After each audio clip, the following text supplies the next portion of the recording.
right now, and in the last, couple years, I mean, you know this, anyone in the real estate industry knows this, is like, in Philadelphia, our industry is constantly being attacked, in terms of that's the easy place to go to raise money. Yep. Real estate taxes are going up every year. Assessments are going up, like crazy. Fucking real estate transfer tax is the highest in the country. Mm-hmm. And now the tax abatement's being assaulted. Well, the tax abatement's been assaulted every year prior to this too. But this is the year where, the elections are coming up. People have to really kind of like, hey, what can I do to get reelected? Right. Well, let's attack the tax abatement. So I think like our value at GPAR is really escalated that much more to, protect the homeowner property rights, the 3,000 plus realtors in the city, to really kind of help do what we can, because in my mind, doesn't matter what side of the aisle you are politically, Greg, the housing industry is a cornerstone and the foundation of our local economy. And if that continues to get hit, that's not a good thing, for anyone, whether it's jobs or, God forbid, declining home prices, if there's some really wacky policies that come out, with city council. Long answer to your question. I like it. But you can see I get a little passionate about that. No worries. So, on the note of you moving to Kensington, and we can talk about a project of yours in a minute, but Mo Rushdie, River Wards. I'm a huge Mo fan. So he talked about how currently the price of acquisition of land, lots in East and South Kensington, right? Yes. Currently are going from more than Fishtown a year ago. Yes. So the concern was, okay, these developers get in, and then the market doesn't dictate, but these guys just want to get even. So the rising cost of a home Right. to get even might happen. Right.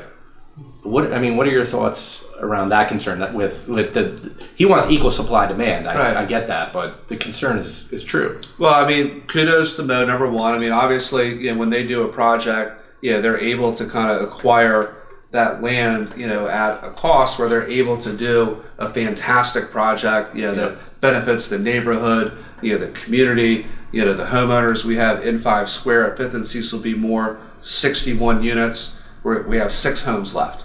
Many have already gone to settlement, and that 5th and Cecil B. Moore a couple years ago, totally different than it is today.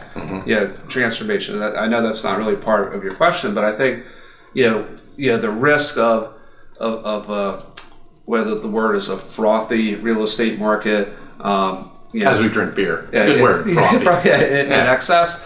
Some of this stuff happened in 05 and 06, where, in Northern Liberties and other spots where, people, paid maybe too much money, for acquisition, and, their project, instead of sales, turned to rentals. Right.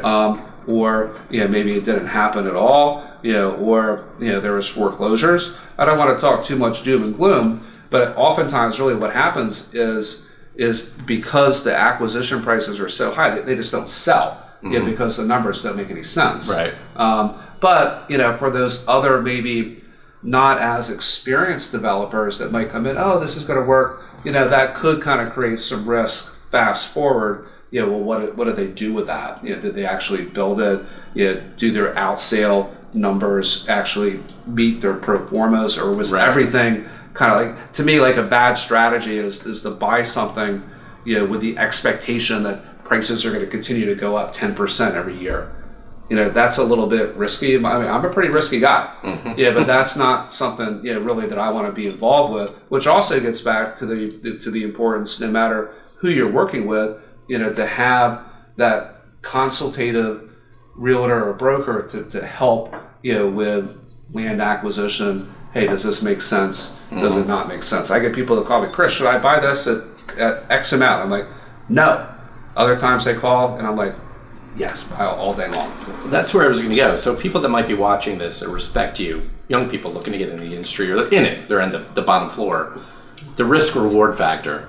I mean, can you offer any consultative advice to those that might be watching, as far as, you said you're risky, right? But there's got to be return, obviously. So, in regards to what, like new people coming into the industry, or making investments? Investments.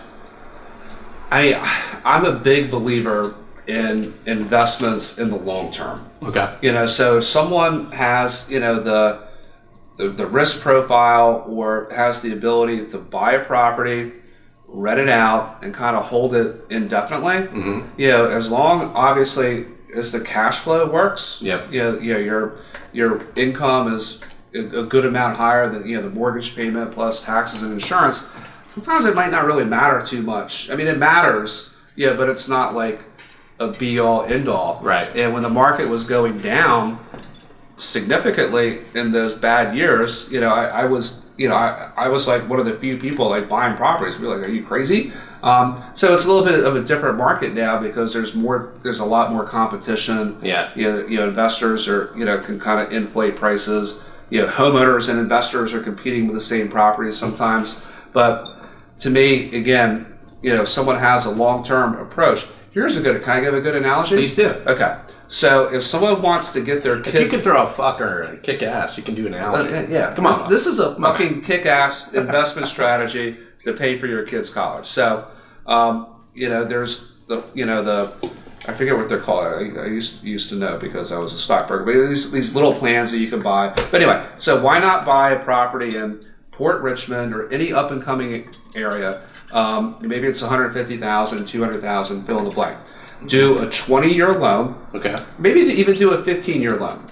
So as soon as you have a kid, or if you know that you're going to have a kid, and you have two, right? I do. So buy And that. I know that I'm not having any more. Right. You buy that property, and you're collecting income for 15 years, and after 15 years, I mean, your income kind of paid for itself. The asset's paid off completely. So let's say there's no appreciation whatsoever. Every month, you kind of built your equity, month in, month out, year in, year out. You have something that you can touch that you own. And at 15 years, that $150,000 or $200,000 property, if it had zero appreciation, you have $150,000 or $200,000 of liquidity. Yeah. Sell the property. Here's 4 years of college. Maybe the college expenses keep going up, but They do. But what if you did that 10 years ago in Fishtown? Right. Yeah, that $200,000 property is worth $400,000. Right. And I think for some of these other areas, that strategy can continue to work. I mean, some people might, you might get some comments like, "Oh, that doesn't make any sense," but to me, it does. I'm gonna just defer those to you. Okay, I'll take it. Just send me the questions.